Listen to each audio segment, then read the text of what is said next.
ইসলামী আন্দোলন বাংলাদেশের মোহতারাম আমির হজরত পীর সাহেব হুজুর সভাপতিত্বে আজকের এই মহাসমাবেশ, হাত পাখার এই মহাসমাবেশ, সোহরাওয়ার্দী উদ্যানের এই মহাসমাবেশ, এক টুকরা বাংলাদেশ।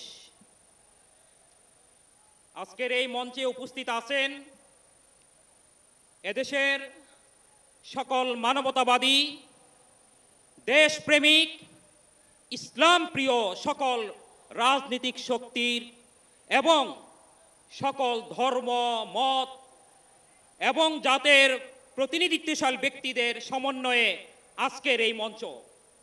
সুতরাং আজকের এই সোহরাওয়ার্দী উদ্যানের এই সমাবেশ এক টুকরা বাংলাদেশ। আজকের এই সমাবেশের মূল প্রতিপাদ্য বিষয় তিনটি, ছন্দের মতো: সংস্কার, বিচার, পিয়ার। আমরা অন্তর্বর্তীকালীন সরকারকে উনি দায়িত্ব নেয়ার শুরুতেই বলেছিলাম, এটা বাংলাদেশ নদীমাতৃক বাংলাদেশ, লাল সবুজের বাংলাদেশ, আলো নদীর বাংলাদেশ। এখানে পাশ্চাত্যের রং লাগানোর চেষ্টা করবেন না। বাংলাদেশ পাশ্চাত্যের প্রেসক্রিপশনে চলে না। ওয়েস্টার্ন প্রেসক্রিপশনে চললে আমরা স্বাধীনতা অর্জন করতে পারতাম না। আজকে সংস্কার কমিশনের অনেকের কাজে আমাদের মনে হয় তারা নতুনভাবে এক ব্রাহ্মবাদী ফেসিস্টকে আমরা তাড়ানোর পরে আমাদের মাঝে মাঝে কিন্তু এটা মনে হয় তারা কি ওয়েস্টার্ন কালচার আমাদেরকে ঢুকাইতে চাচ্ছে কিনা।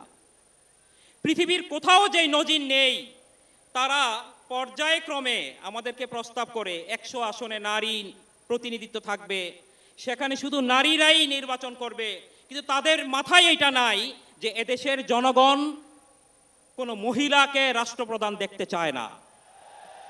আমরা রাজনীতিকে পুরুষ বান্ধব, নারী কেন্দ্রিক এরকম রাজনীতি আমরা চাই না। আমাদের রাজনীতি হলো মানব কেন্দ্রিক, মানুষের কল্যাণে আমাদের রাজনীতি।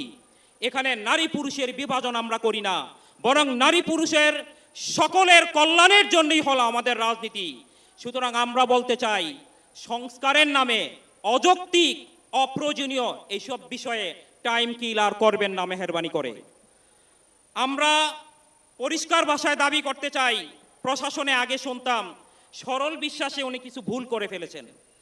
যারা আমাদের দেশে সরকারে বসে এরকম সরল গরল বিশ্বাসে আমাদের দেশকে গত 15 বছরে নয় 54 বছরে পিছিয়ে দিয়েছে, এরকম কোন রকমের ব্যক্তিদেরকে আমরা আর ক্ষমতায় দেখতে চাই না।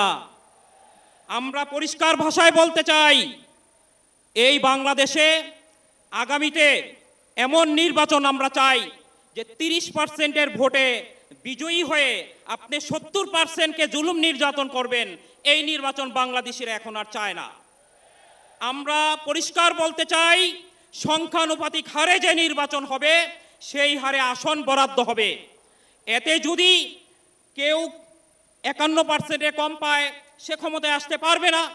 কারো যদি একসাথে মিলিত হয়ে 51% ক্ষমতা হয় তাহলে কার সমস্যা কি? সংখ্যাগরিষ্ঠের মতেই তো সরকার তৈরি হলো। সাথে সাথে আমরা এই কথা বলতে চাই, যারা জনগণের এই কাঙ্ক্ষিত পিয়ার পদ্ধতি পছন্দ করতেছেন না, তারা কিন্তু এখন আর 30%-এ নাই। আমরা জানি তারা এখন 10%-এরও কমে চলে গেছেন। সুতরাং আগামীতে আমরা আজকে এই জনতার কাছ থেকে এই আহ্বানই সারা বিশ্বের কাছে, সারা বাংলাদেশের প্রত্যেকটি ঘরে ঘরে পৌঁছায় দিতে চাই। আগামীতে নির্বাচন অবশ্যই পিয়ার পদ্ধতিতে দিতে হবে।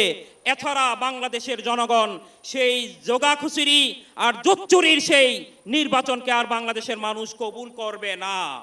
সবাইকে আন্তরিক মোবারকবাদ জানাচ্ছি, কষ্ট করে এখানে আসার জন্য দোয়া কামনা করতেছি। আমাদের যে ভাইয়েরা আসার পথে শহীদ হয়ে গেছেন, আল্লাহ তাআলা আমাদের সবাইকে এই দেশে আল্লাহর দ্বীনকে প্রতিষ্ঠা করার লক্ষ্যে কবুল করে নিন।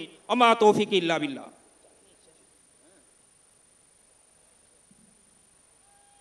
পদ্মা, মেঘনা, যমুনা বিধৌত সুজলা সুফলা আমারে